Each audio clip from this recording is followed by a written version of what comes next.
El bautismo, una sepultura.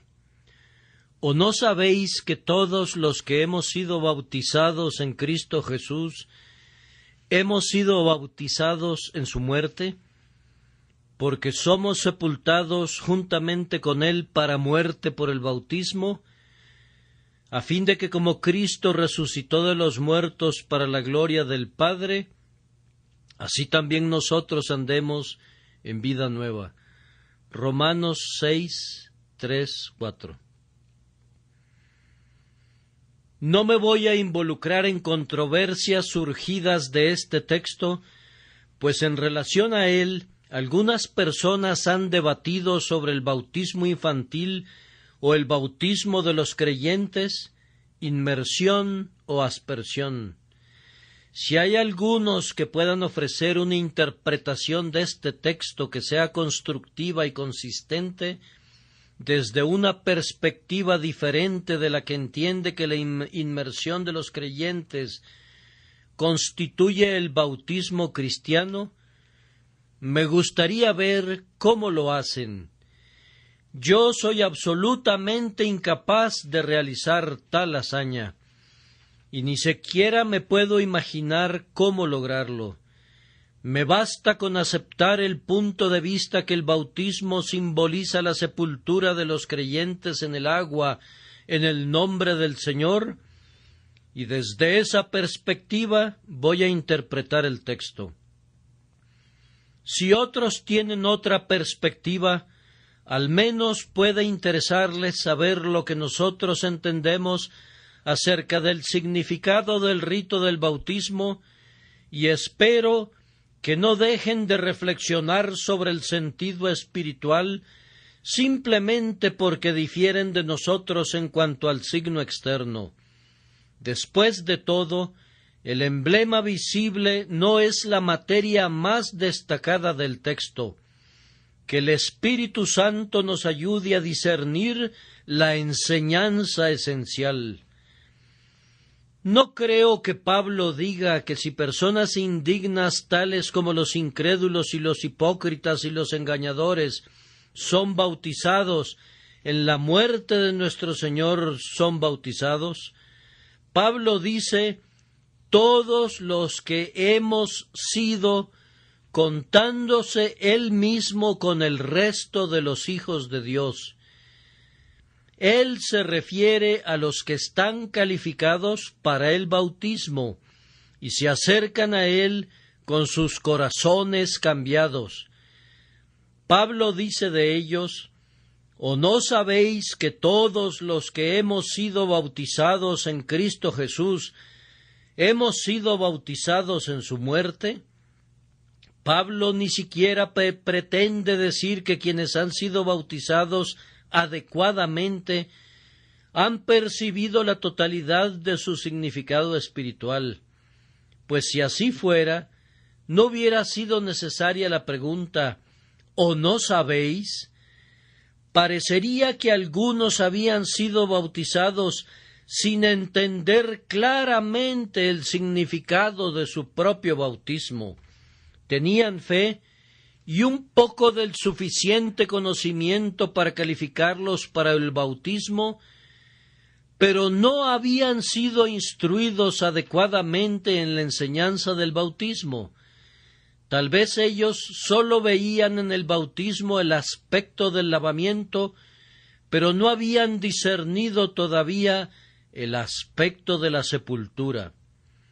Voy a ir más allá y decir que me pregunto si alguien de nosotros ya conoce la totalidad del significado de cualquiera de las ordenanzas que Cristo ha instituido. En relación a las cosas espirituales, todavía somos como niños que juegan en la playa mientras el océano se despliega ante nosotros.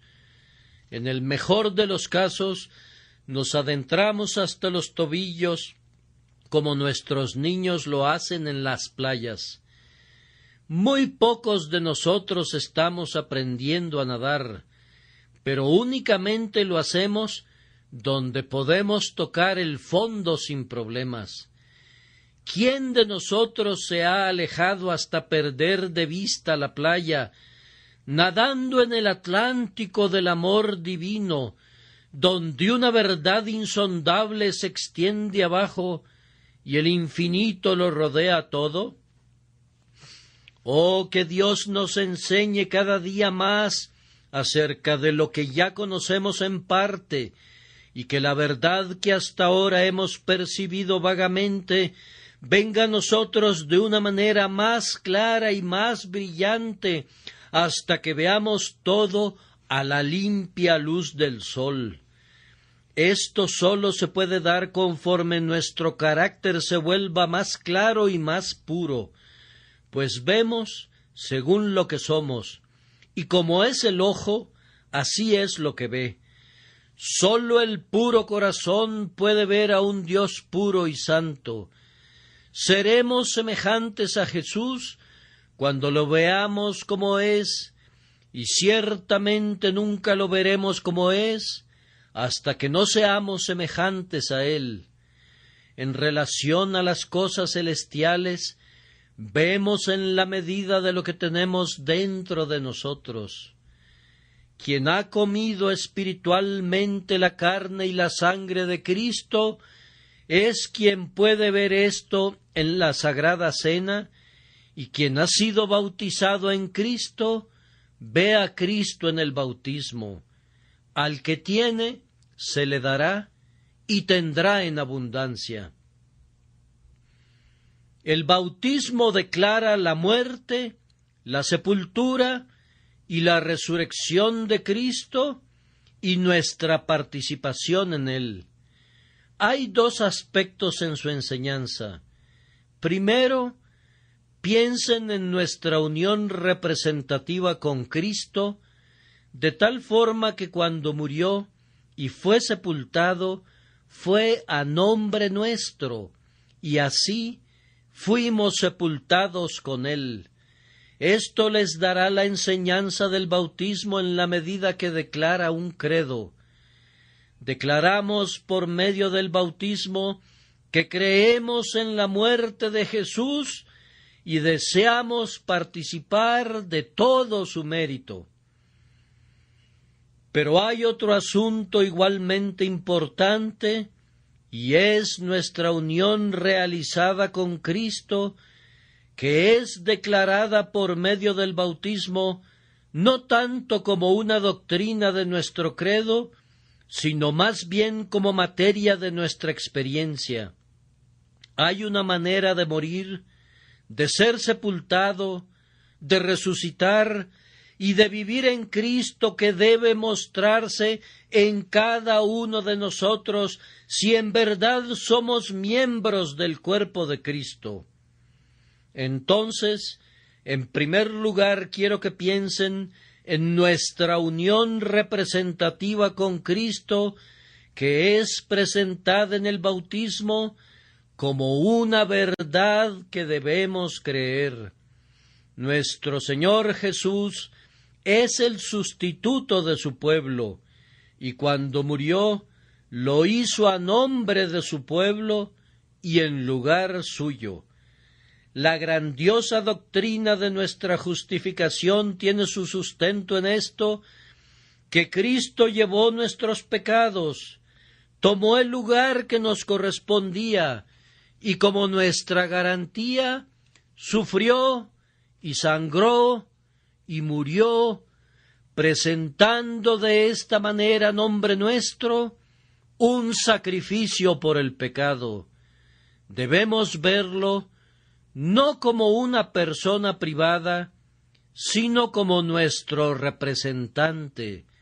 En el bautismo somos sepultados con Él en la muerte, para mostrar que su muerte y su sepultura son por nosotros.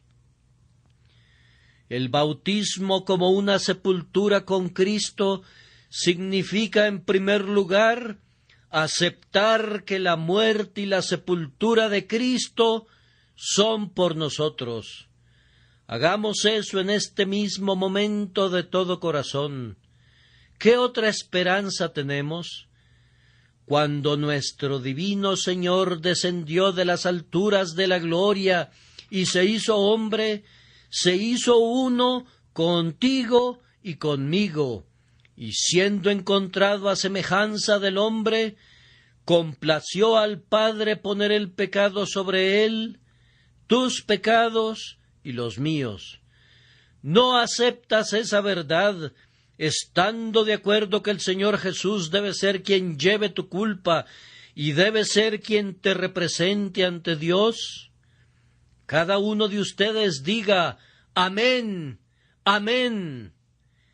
Él fue colocado en el madero cargado con toda esa culpa, y allí Él sufrió en lugar nuestro lo que nosotros debimos haber sufrido. Complació al Padre, en vez de castigarnos a nosotros, castigarlo a Él. Lo llenó de aflicción, convirtiendo a su alma en una ofrenda por el pecado. ¿No aceptamos gustosamente a Jesús como nuestro sustituto? Queridos hermanos, ya sea que hayan sido bautizados en agua o no, yo les hago esta pregunta: ¿aceptan al Señor Jesús como su garantía y sustituto? Pues si no lo aceptan, ustedes cargarán con su propia culpa y llevarán su propia pena, y estarán en el lugar que les corresponde bajo la mirada de la airada justicia de Dios. Muchos de nosotros decimos desde lo profundo de nuestro corazón en este instante: mi alma mira atrás para ver todas las cargas que tú llevaste cuando pendías del maldito madero, con la esperanza que su culpa estuvo allí. Entonces, al ser sepultados con Cristo en el bautismo, ponemos nuestro sello al hecho que la muerte de Cristo fue a favor nuestro, y que nosotros estábamos en Él, y morimos en Él, y en señal de nuestra fe, damos nuestro consentimiento a la tumba líquida, y nos entregamos para ser sepultados de conformidad a su mandato. Este es un asunto de fe fundamental. Cristo muerto y sepultado por nosotros. En otras palabras, sustitución, garantía, sacrificio vicario.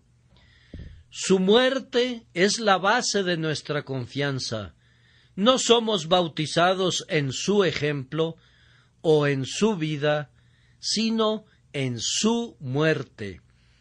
Aquí confesamos que toda nuestra salvación descansa en la muerte de Jesús, y aceptamos que esa muerte tuvo lugar en sustitución nuestra. Pero esto no es todo, porque si debo ser sepultado, no es porque yo acepto la muerte sustitutiva de alguien más a favor mío, sino porque yo mismo estoy muerto. El bautismo es un reconocimiento de nuestra propia muerte en Cristo. ¿Por qué debe ser enterrado un hombre que está vivo? Es más, ¿por qué debe ser enterrado porque otro haya muerto por él? Mi sepultura con Cristo quiere decir no sólo que Él murió por mí, sino que morí en Él. Así que mi muerte con Él necesita una sepultura con Él. Jesús murió por nosotros porque Él es uno con nosotros. El Señor Jesucristo no llevó los pecados de su pueblo debido a una elección arbitraria de Dios, pero era lo más natural y adecuado y propio que llevara los pecados de su pueblo, pues ellos son su pueblo y Él es la cabeza de todos ellos. le incumbía a Cristo sufrir por esta razón, que Él era el representante de su pueblo en el pacto.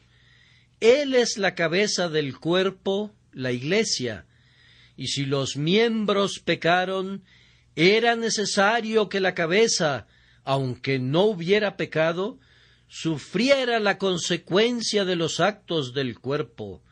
Así como hay una relación natural entre Adán y los que están en Adán, así hay una relación entre el segundo Adán y quienes están en él.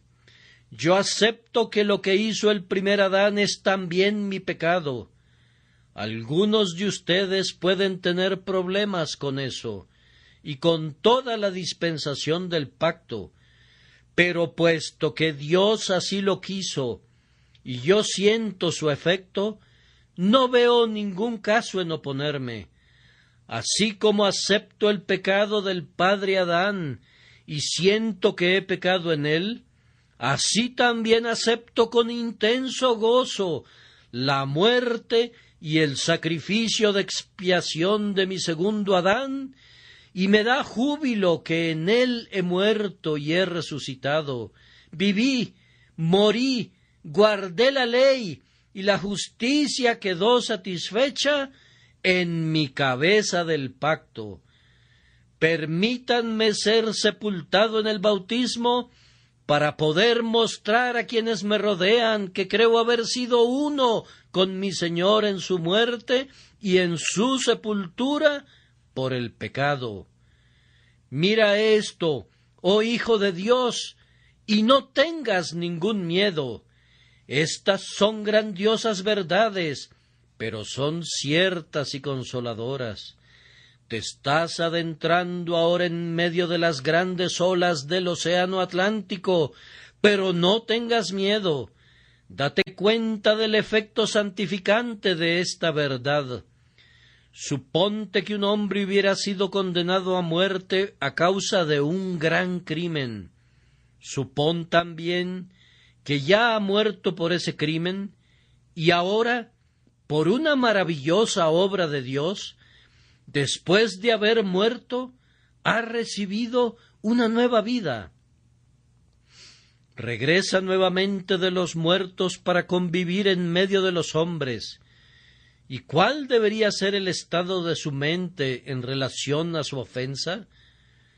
¿Cometería ese crimen otra vez? ¿Un crimen por el que ha muerto? Digo enfáticamente, Dios no lo quiera.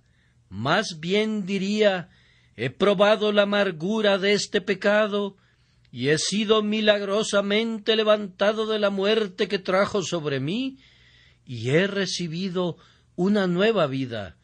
Ahora voy a odiar la cosa que me dio muerte y la voy a aborrecer con toda mi alma. Quien ha recibido la paga del pecado debería aprender a evitarlo en el futuro. Pero tú respondes, nunca morimos así, nunca tuvimos que sufrir la debida recompensa por nuestros pecados. Concedido. Pero eso que Cristo hizo por ti equivale a lo mismo, y el Señor lo mira de la misma manera. Estás tan unido a Jesús que debes considerar su muerte como tu muerte, sus sufrimientos como el castigo de tu paz. Tú has muerto en la muerte de Jesús, y ahora por una gracia extraña y misteriosa eres levantado de nuevo del foso de corrupción a una nueva vida. ¿Acaso quieres regresar al pecado? ¿Has visto lo que Dios piensa del pecado? ¿Percibes que Él lo aborrece completamente? Pues cuando fue colocado sobre su querido Hijo, no lo perdonó, sino que lo afligió y lo hirió de muerte. ¿Puedes tú, después de todo esto, regresar a la cosa maldita que Dios aborrece? Ciertamente, el efecto de la gran aflicción del Salvador debe ser santificante sobre tu espíritu. ¿Cómo es posible que nosotros que estamos muertos al pecado podamos vivir más en él? ¿Cómo es posible que nosotros que hemos pasado bajo su maldición y hemos soportado su terrible castigo, toleremos de nuevo su poder? ¿Acaso queremos regresar a este mal villano, asesino, virulento y abominable? No puede ser. Dios no lo quiera. Esta doctrina no concluye todo el asunto. El texto nos describe como sepultados para resucitar, porque somos sepultados juntamente con Él para muerte por el bautismo. ¿Para qué? A fin de que como Cristo resucitó de los muertos por la gloria del Padre, así también nosotros andemos en vida nueva. Ser sepultados juntamente con Cristo. ¿Para qué? ¿Para morir para siempre? No, sino para que por medio de llegar donde Cristo está, ustedes puedan ir donde Cristo va.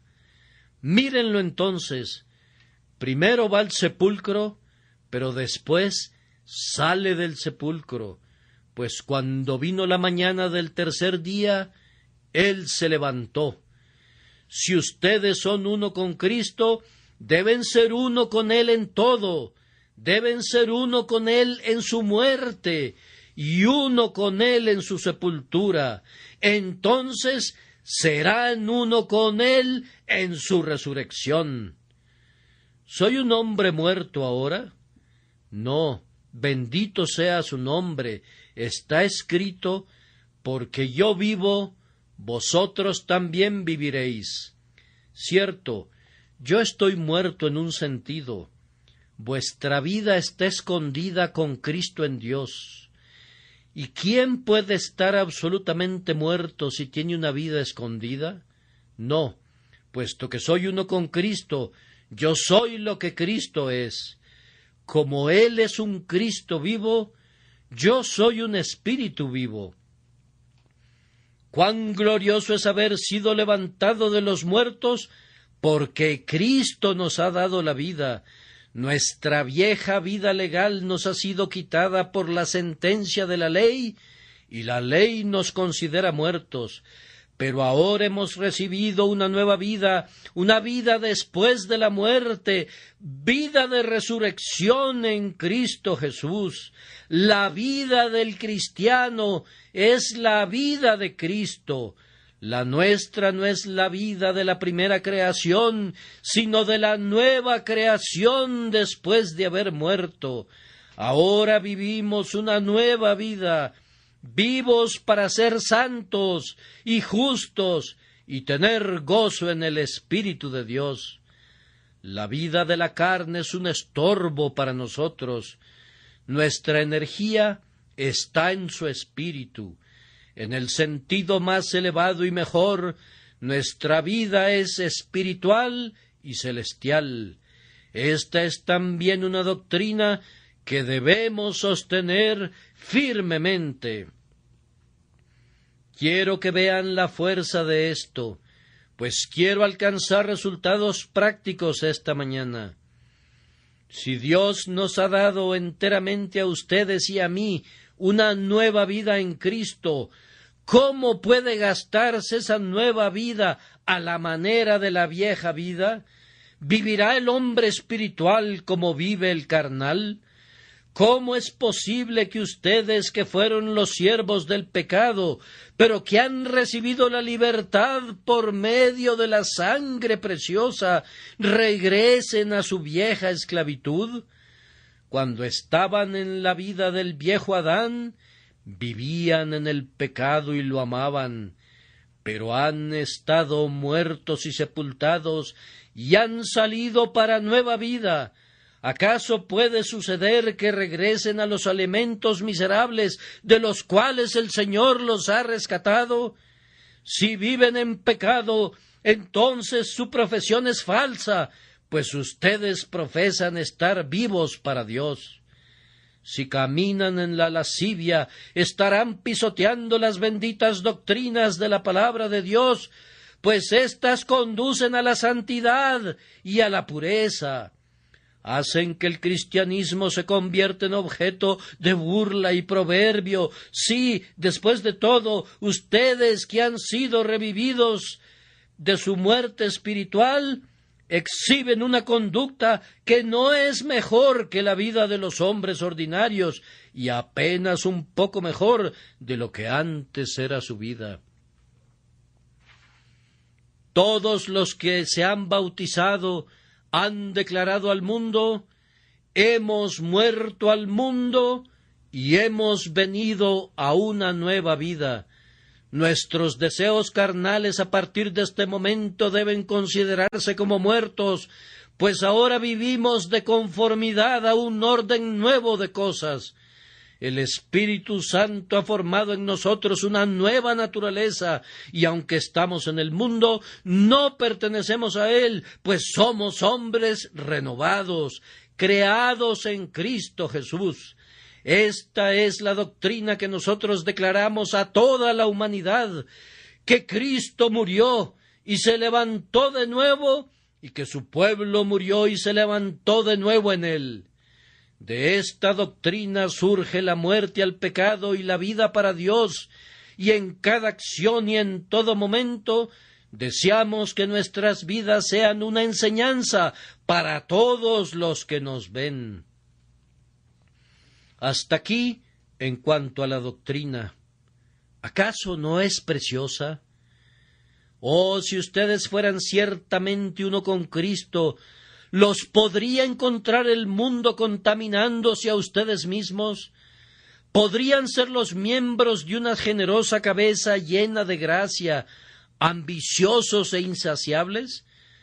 ¿Podrían ser los miembros de una gloriosa, pura y perfecta cabeza, contaminados de la lujuria de la carne y de las necedades de una vida vana? Si los creyentes están verdaderamente tan identificados con Cristo que ellos son su totalidad, ¿no deberían ellos ser la santidad misma? Si vivimos en virtud de nuestra unión con su cuerpo, ¿cómo podemos vivir como los demás gentiles? ¿Cómo es que tantas personas que profesan la fe exhiben una vida completamente mundana, trabajando para los negocios y para los placeres, pero no para Dios, en Dios o con Dios? Rocían un poco de religión sobre una vida mundana y así esperan hacerla cristiana, pero eso no puede funcionar.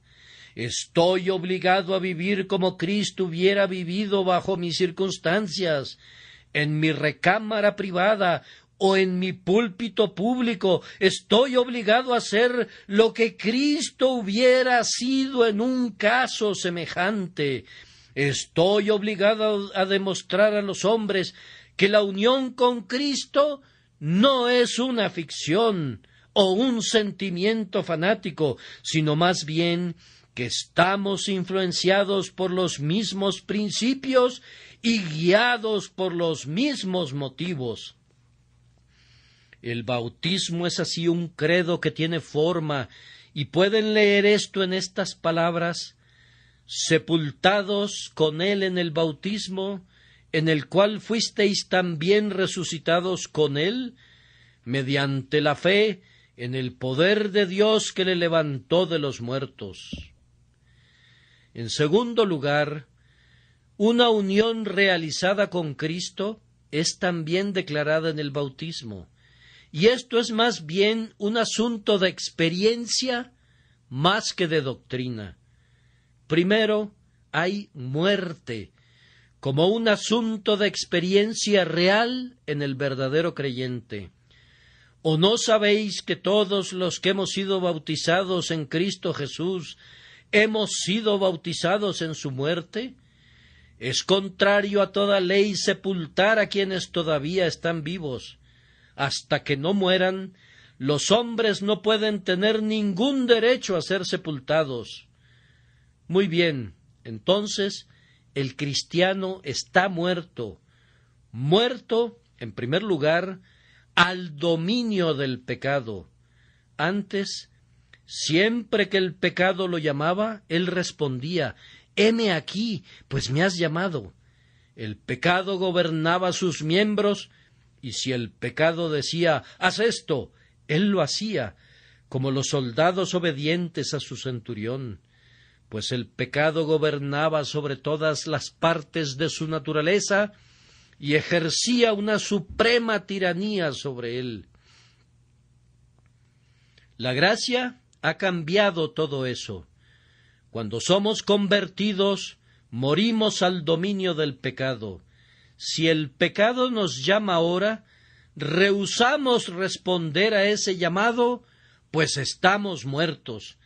Si el pecado nos da órdenes, no le obedecemos, pues hemos muerto a su autoridad. El pecado viene a nosotros ahora, oh, que no viniera del todo, y encuentra en nosotros la vieja corrupción que está crucificada, pero que todavía no ha muerto, pero no tiene dominio sobre nuestra verdadera vida.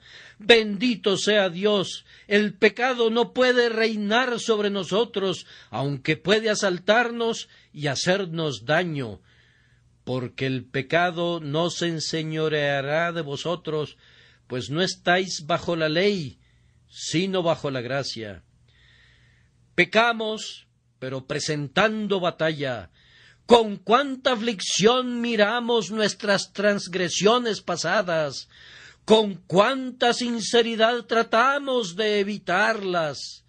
El pecado intenta mantener sobre nosotros el poder que ha usurpado, pero nosotros no le reconocemos como nuestro soberano.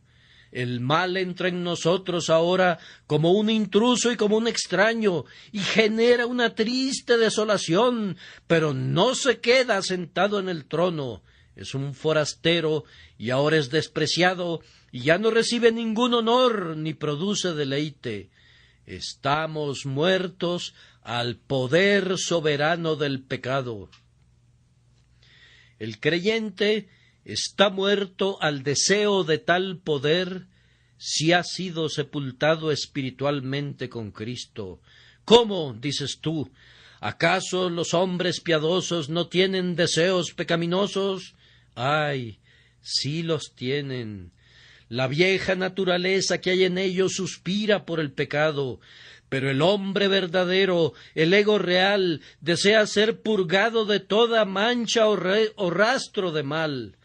La ley que rige los miembros finge la necesidad de pecar, pero la vida del corazón obliga a la santidad. Puedo decir con honestidad en lo que a mí respecta, que el más profundo deseo de mi alma es vivir una vida perfecta. Si pudiera alcanzar mi mayor deseo, nunca volvería a pecar, y aunque es cierto que consiento al pecado de tal forma que soy responsable cuando transgredí, sin embargo, mi yo más interno aborrece la iniquidad. El pecado es mi servidumbre, no mi placer, mi miseria, no mi gozo. Ante el simple pensamiento de pecado yo exclamo: miserable de mí, ¿quién me librará de este cuerpo de muerte? En lo más profundo de nuestros corazones, nuestro espíritu se aferra firmemente a lo que es bueno y verdadero y celestial, de tal forma que el hombre real se goza en la ley de Dios y busca con firmeza la bondad. La corriente principal y la verdadera inclinación del deseo y de la voluntad de nuestras almas no es hacia el pecado, y el apóstol no nos enseñó meras ilusiones cuando dijo: porque el que ha muerto ha sido justificado del pecado. Más aún, a continuación estamos muertos en términos de los objetivos y de las metas de la vida de pecado y de la vida de impiedad. Queridos hermanos, hay algunos de ustedes que profesan ser siervos de Dios, que están viviendo para ustedes mismos. Entonces, ¿Ustedes no son siervos de Dios? Pues el que realmente ha nacido de nuevo vive para Dios. El objetivo de su vida es la gloria de Dios y el bien de sus prójimos. Este es el premio que es colocado ante el hombre nacido de nuevo y hacia él se lanza. Yo no corro en esa dirección, dice uno. Muy bien, entonces no vas a llegar al fin deseado. Vas corriendo tras los placeres del mundo o sus riquezas y puedes ganar el premio que buscas, pero no puedes ganar el premio del supremo llamamiento de Dios en Cristo Jesús. Espero que muchos de nosotros podamos decir con honestidad que estamos muertos a cualquier otro objeto en la vida, excepto la gloria de Dios en Cristo Jesús. Estamos en el mundo y tenemos que vivir como lo hacen otros hombres, desarrollando nuestras actividades ordinarias. Pero todo esto es subordinado y controlado como con freno y brida. Nuestras metas están más allá de esa luna cambiante. El vuelo de nuestra alma, como el del águila, es por encima de estas nubes. Aunque ese pájaro del sol se pose sobre la roca y aunque descienda a la llanura, su gozo es estar arriba, ganándole las alturas a los rayos, subiendo por encima de la negra tempestad y mirando hacia abajo a todas las cosas terrenales. A partir de ese momento nuestra vida, dada por gracia, se desplaza hacia arriba y adelante. No somos del mundo, y los compromisos del mundo no son aquellos en los que gastamos nuestros poderes más nobles. Además, estamos muertos en este sentido, que estamos muertos al gobierno del pecado. Los deseos de la carne llevan a un hombre hacia acá o hacia allá. Conduce su curso respondiendo a la pregunta: ¿qué es lo más placentero? ¿Qué es lo que me gratificará más en este momento? El camino de los impíos está trazado por la mano del deseo egoísta, pero ustedes que son verdaderos cristianos tienen otra guía. Ustedes son llevados por el Espíritu por el camino correcto. Ustedes se preguntan: ¿qué es bueno y qué es aceptable a los ojos del Altísimo? Su oración diaria es: Señor, dame a conocer lo que quieres que haga. Ustedes están atentos a las enseñanzas del Espíritu, que los guiará a toda la verdad.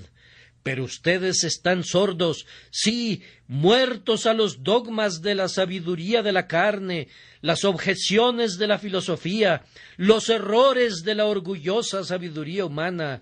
Guías ciegos que caen con sus víctimas al hoyo son evitados por ustedes, pues han escogido el camino del Señor. ¡Qué bendita condición del corazón es esta! Espero, queridos hermanos, que hemos alcanzado esa condición. Conocemos la voz del pastor y no vamos a seguir a ningún extraño. Uno es nuestro maestro y sometemos nuestros entendimientos a su enseñanza infalible. Nuestro texto debe haber tenido un significado poderoso entre los romanos del tiempo de Pablo, pues ellos estaban hundidos en todo tipo de odiosos vicios. Tomen a un romano promedio de ese período y encontrarán en él a un hombre acostumbrado a pasar una buena parte de su tiempo en el anfiteatro, endurecido por las escenas brutales de los espectáculos sangrientos, en los que los gladiadores se mataban entre sí para distraer a las muchedumbres que se divertían. Educado en tal escuela, el romano era refinadamente cruel y al mismo tiempo feroz al entregarse a sus pasiones. Un hombre depravado no era considerado una degradación. No solamente los nobles y los emperadores eran monstruos del vicio, sino que también los maestros públicos eran impuros. Cuando quienes eran considerados como personas honestas eran corruptos, pueden imaginarse el grado de inmoralidad. Pásenla bien, busquen los placeres de la carne. Era la regla de esa época. El cristianismo conllevó la introducción de un nuevo elemento. Vean allí a un romano convertido por la gracia de Dios. ¡Qué cambio vemos en él! Sus vecinos dicen: «¿No te vimos en el anfiteatro esta mañana? ¿Cómo pudiste perderte el espectáculo de los 100 germanos que se desgarraron las entrañas?» «No», responde, «no fui. No podría soportar estar allí. Estoy completamente muerto para eso. Aun si me forzaras a estar allí, tendría que cerrar mis ojos, pues no podría contemplar el asesinato cometido para divertir a los demás». El cristiano no asistía a los lugares de libertinaje. Ellos estaban muertos a toda esa inmundicia.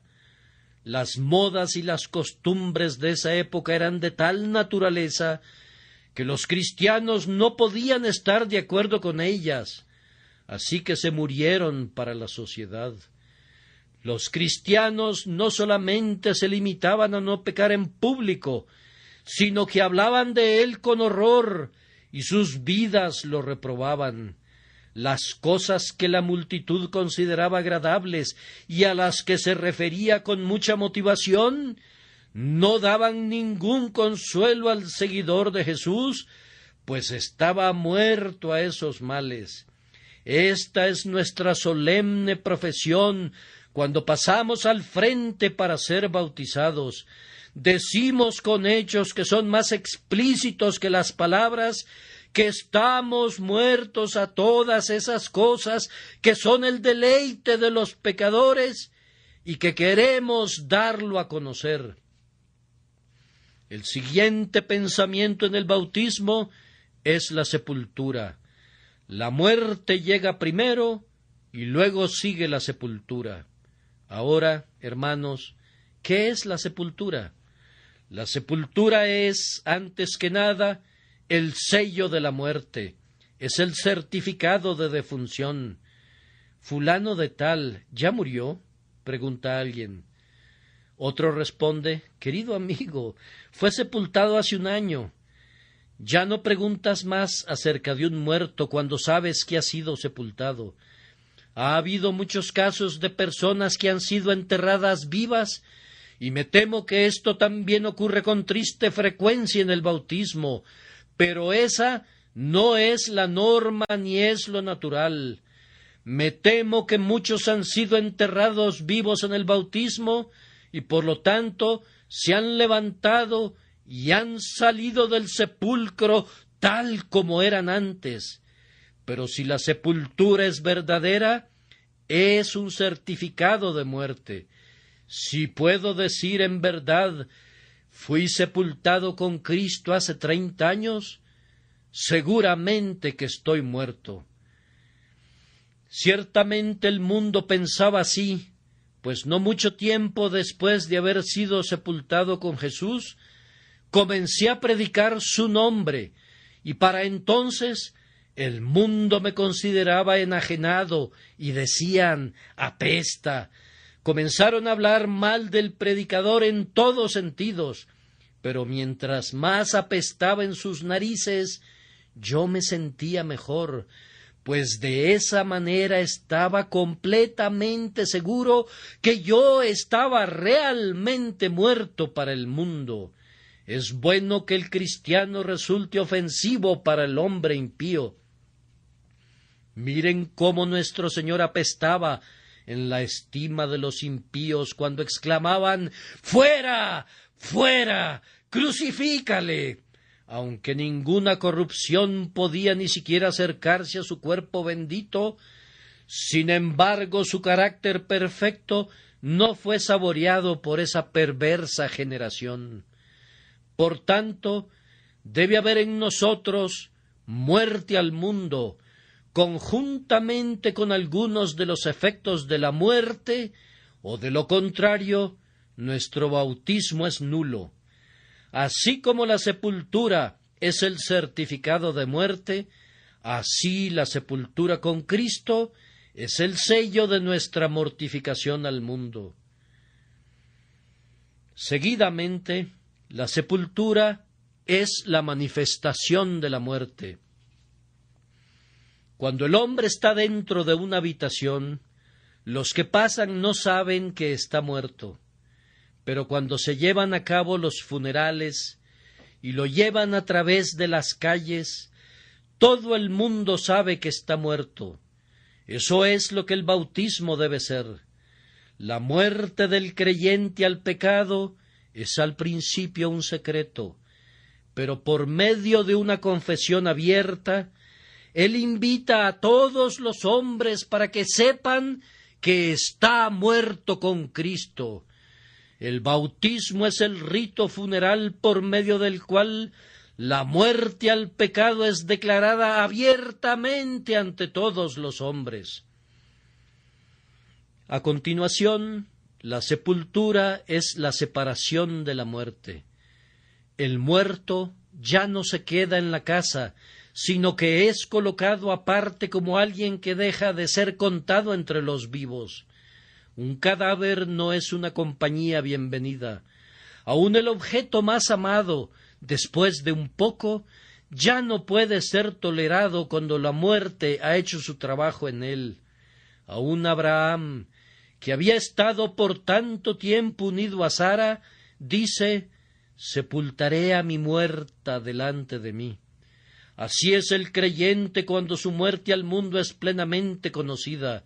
Es una pobre compañía para los mundanos, y ellos lo evitan como un aguafiestas de sus orgías. El verdadero santo es puesto en una categoría separada con Cristo de conformidad a su palabra. Si a mí me han perseguido, también a vosotros os perseguirán.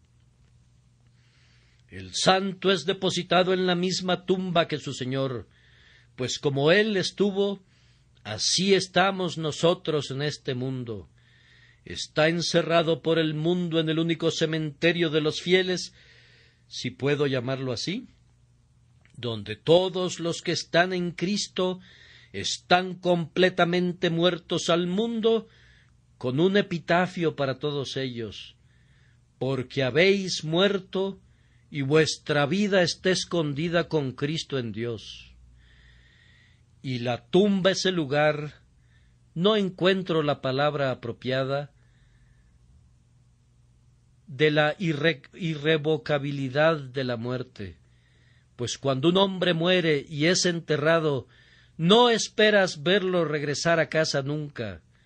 En lo que respecta a este mundo, la muerte y la sepultura son irrevocables. Dicen por ahí que los espíritus caminan por la tierra, y todos hemos leído en los periódicos la verdad acerca de los fantasmas, pero yo tengo mis dudas al respecto. En los asuntos espirituales, sin embargo, me temo que algunos no están muy sepultados con Cristo, sino que caminan en medio de las tumbas. Me entristece profundamente que así sea. El hombre en Cristo no puede caminar como un fantasma, porque está vivo en otro lugar, ha recibido un nuevo ser, y por tanto no puede andar murmurando ni espiando en medio de los hipócritas que están muertos a su alrededor. Vean lo que nuestro capítulo dice acerca de nuestro Señor. Sabiendo que Cristo, habiendo resucitado de los muertos, ya no muere, la muerte no se enseñorea más de él, porque en cuanto murió, al pecado murió una vez por todas, mas en cuanto vive, para Dios vive. Si hemos sido levantados una vez de las obras muertas, nunca regresaremos a ellas otra vez. Puedo pecar, pero el pecado no puede nunca tener dominio sobre mí. puedo ser un transgresor y alejarme mucho de mi Dios, pero nunca voy a regresar otra vez a la vieja muerte. Cuando la gracia de mi Señor me tomó y me sepultó, Él obró en mi alma la convicción de que a partir de ese momento y para siempre, yo estaba muerto al mundo. Estoy muy contento porque no hice ningún compromiso, sino que salí completamente. He desenvainado la espada y me despojé de la funda. Díganle al mundo que no intente recobrarnos, pues ya no le somos útiles, y es como si estuviéramos muertos. Todo lo que podría recuperar serían nuestros esqueletos. Díganle al mundo que no pretenda tentarnos más, pues nuestros corazones han sido cambiados. El pecado puede hechizar al viejo hombre que cuelga allí sobre la cruz y puede mirar de reojo en esa dirección, pero no puede dar seguimiento a su mirada, pues no puede bajarse de la cruz. El Señor ha tenido cuidado de usar muy bien su martillo y ha clavado sus manos y sus pies de manera muy firme, de tal forma que la carne crucificada debe permanecer en el lugar de la perdición y de la muerte. Sin embargo, la vida verdadera y genuina en nosotros no puede morir, pues es nacida de Dios. Tampoco puede habitar en las tumbas, pues su llamado es a la pureza y al gozo y a la libertad, y a ese llamado se entrega. Hemos avanzado hasta la muerte y a la sepultura, pero el bautismo, de acuerdo al texto, representa también la resurrección, a fin de que como Cristo resucitó de los muertos por la gloria del Padre, así también nosotros andemos en vida nueva. Ahora, observen que el hombre que está muerto en Cristo y sepultado en Cristo también es resucitado en Cristo, y esta es una obra especial en él. No todos los muertos son resucitados, pero nuestro Señor mismo, primicias de los que durmieron, es hecho. Él es el primogénito que ha resucitado. La resurrección fue una obra especial en el cuerpo de Cristo, por medio de la cual fue levantado, y esa obra, comenzada sobre la cabeza, continuará hasta que todos los miembros participen de ella, pues, aunque nuestros propios pecados requieren que nuestra carne bese el polvo, sin embargo, como el Señor nuestro Salvador resucitó, así todos sus seguidores lo seguirán. En cuanto a nuestra alma y a nuestro espíritu, la resurrección ha dado comienzo en nosotros. No ha venido a nuestros cuerpos todavía, pero será dada en el día designado. Por el momento una obra especial ha sido realizada en nosotros, por la cual hemos sido levantados de entre los muertos. Hermanos, si hubieran muerto y hubieran sido sepultados y estuvieran descansando una noche, digamos, en el cementerio de Woking, y si una voz divina los hubiera llamado para salir de la tumba, cuando las estrellas silenciosas estuviesen brillando en el firmamento, sí, digo, ustedes se hubieran levantado del verde montículo de tierra, cuán solitarios estarían en el vasto cementerio en medio de la tranquila noche. ¿Cómo te sentarías junto a la tumba y esperarías a que amaneciera? Eso se parece a tu condición en relación al mundo actual, lleno de mal. Tú eras en un tiempo igual al resto de los pecadores que te rodean, muerto en el pecado y durmiendo en la tumba de las malas costumbres. El Señor, por su poder, te ha llamado a salir de tu tumba, y ahora estás vivo en medio de la muerte. No puede haber compañerismo aquí para ti, pues ¿qué comunión tienen los vivos con los muertos? El hombre allí en el cementerio que ha recibido nueva vida no encontraría a nadie entre todos los muertos a su alrededor con quien poder conversar, y ustedes no pueden encontrar a ningún compañero en este mundo. Allí está una calavera, pero no puede ver por las cuencas de sus ojos, tampoco puede hablar su boca siniestra. Veo una masa de huesos amontonados en aquella esquina. El que está vivo les dirige la mirada, pero ellos no pueden ni oír ni hablar. Imagínate que estás allí. Todo lo que podrías hacer sería preguntarles a los huesos: ¿vivirán estos huesos? Serías un extraño en esa casa de corrupción y te apresurarías a huir de allí. Esa es tu condición en el mundo. Dios te ha levantado de entre los muertos, te ha sacado de la compañía con quienes antes conversabas. Ahora te ruego, no vayas a escarbar la tierra para abrir las tumbas y a encontrar a un amigo allí. ¿Quién abriría un ataúd y exclamaría: ven, tienes que beber conmigo, tienes que ir al teatro conmigo?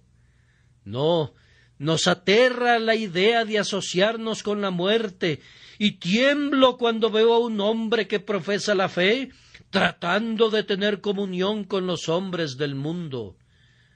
Por lo cual, salid de en medio de ellos, y apartaos, dice el Señor, y no toquéis lo inmundo. Tú sabes lo que pasaría si fueras levantado así, y fueras obligado a sentarte muy cerca de un cadáver recientemente sacado de la tumba. Gritarías: no puedo soportarlo, no puedo aguantarlo. Te pondrías del lado del viento ante ese horrible cadáver. Así sucede con el hombre que vive realmente para Dios. No puede tolerar actos de injusticia, opresión o de falta de castidad, pues la vida aborrece la corrupción. Observen que conforme somos levantados de entre los muertos por una obra especial, ese acto de levantar es obra de un poder divino. Cristo es traído de nuevo, resucitó de los muertos por la gloria del Padre. ¿Qué significa eso? ¿Por qué no dice por el poder del Padre?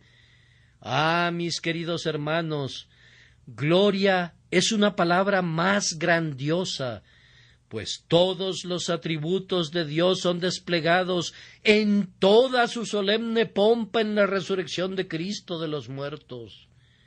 Estaba allí la fidelidad del Señor, pues ¿no había declarado que su alma no descansaría en el infierno y que su santo no vería la corrupción?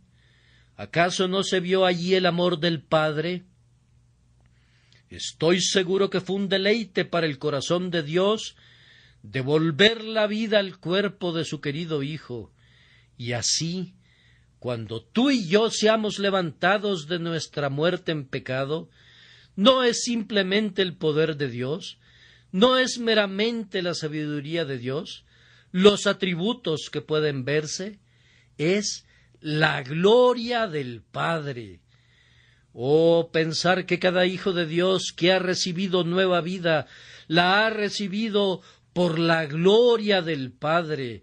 No sólo se ha requerido del Espíritu Santo y de la obra de Jesús y del trabajo del Padre, sino de la mismísima gloria del Padre. Si la más pequeña chispa de vida espiritual debe ser creada por la gloria del Padre, ¿cuál no será la gloria de esa vida cuando la perfección sea plena y seamos semejantes a Cristo y podamos verlo como es. Ah, mis queridos hermanos, valoren altamente la nueva vida que Dios les ha dado. Piensen que son más ricos que si tuvieran un mar de perlas, más grandes que si fueran descendientes de los príncipes de más noble alcurnia. Hay en ti eso que requirió de todos los atributos de Dios para ser creado. Él pudo crear un mundo con su poder, pero tú tienes que ser levantado de entre los muertos por la gloria del Padre. Observen a continuación que esta vida es enteramente nueva. Se dice de nosotros, así también nosotros andemos en vida nueva. La vida de un cristiano es enteramente diferente de la vida de otros hombres, enteramente diferente de su propia vida antes de su conversión, y cuando la gente trata de falsificarla, no puede cumplir su tarea. Una persona te escribe una carta tratando de convencerte de que es un creyente, pero al cabo de media docena de frases salta una línea que delata su impostura. El hipócrita ha copiado muy de cerca nuestras expresiones, pero no lo suficiente. Hay una masonería entre nosotros, y el mundo exterior nos observa un poco y pronto adoptan ciertos de nuestros rasgos. Pero hay un signo privado que no pueden imitar nunca, y por lo tanto, en un determinado momento se quiebran. Un ateo puede orar tanto como un cristiano, puede leer tanto la Biblia como un cristiano, e inclusive puede superarnos en los aspectos externos. Pero hay un secreto que él no conoce y no puede falsificar. La vida divina es tan completamente nueva que el inconverso no tiene un modelo que copiar. En cada cristiano esa vida es tan nueva que es como si fuera el primer cristiano. Aunque en cada uno de ellos es la imagen y la calca de Cristo, hay un borde trabajado de manera especial o algo relacionado con la plata verdadera que estas falsificaciones no pueden copiar. Es una cosa nueva, novedosa, fresca y divina. Y finalmente, esta vida es una cosa activa. A menudo he deseado que Pablo no fuese tan rápido como lo estoy leyendo. Su estilo viaja usando botas de 7 leguas. No escribe como un hombre ordinario. Quisiera decirle que si hubiera escrito este texto de conformidad al orden propio, diría: así como Cristo fue levantado de entre los muertos por la gloria del Padre, así nosotros seremos levantados de entre los muertos. Pero vean, Pablo ha cubierto tanto territorio mientras nosotros estamos hablando. Él ya llegó a caminar. El caminar incluye el vivir, del cual es el signo. Y Pablo piensa tan rápido cuando el Espíritu de Dios está en él, que ha pasado más allá de la causa al efecto. Apenas hemos recibido vida nueva cuando ya estamos activos. No nos sentamos y decimos: he recibido una nueva vida. ¡Cuán agradecido debo estar! Voy a gozarme en medio de la quietud. Oh, querido amigo, no. Tenemos que hacer algo de inmediato, ya que estamos vivos y empezamos a caminar, y así el Señor nos mantiene a su servicio. No nos permite que nos sentemos contentos porque vivimos, ni nos permite que nos pasemos toda la vida examinando si estamos vivos o no, pero nos da una batalla que debemos pelear y luego otra. nos da su casa para que la construyamos, su hacienda para que la cultivemos, sus hijos para que los cuidemos, sus ovejas para que las alimentemos. Hay momentos en los que experimentamos feroces luchas con nuestro propio espíritu y también experimentamos temores de que Satanás y el pecado puedan prevalecer hasta llegar al punto de que nuestra vida sea escasamente discernida por ella misma, pero siempre es discernida por sus actos. La vida que se les da a aquellos que estaban muertos con Cristo es una vida llena de energía y de fuerza, que está para siempre ocupada para Cristo, y si pudiera, movería cielo y tierra para someter todas las cosas a Él, quien es la cabeza. Pablo nos dice que esta vida no tiene fin. Una vez que la recibes, nunca te abandonará, sabiendo que Cristo, habiendo resucitado de los muertos, ya no muere. Seguidamente, es una vida que no está bajo la ley o bajo el pecado. Cristo vino bajo la ley cuando estuvo aquí y cargó con nuestros pecados y por tanto murió. Pero después que se levantó, ya no tenía esa carga de pecados. En su resurrección, tanto el pecador como la garantía son libres. ¿Qué tenía que hacer Cristo después de su resurrección? ¿Cargar con más pecados? No, solamente vivir para Dios. Allí es donde estamos tú y yo. No tenemos pecados que llevar ahora. Todos los llevó Cristo. ¿Qué debemos hacer? Cada vez que tenemos un dolor de cabeza o nos sintamos enfermos, ¿acaso debemos exclamar, «Este es un castigo por mi pecado»? Nada de eso. Nuestro castigo ya se ha cumplido. Hemos sufrido la pena capital y estamos muertos. Nuestra nueva vida debe ser para Dios. Todo lo que me queda por hacer es amar y cantar y esperar hasta que vengan los ángeles para llevarme donde está el Rey. Ahora debo servirle y deleitarme en él y usar el poder que me da para llamar a otros de entre los muertos, diciendo, «Despiértate, tú que duermes, y levántate de los muertos, y te alumbrará Cristo».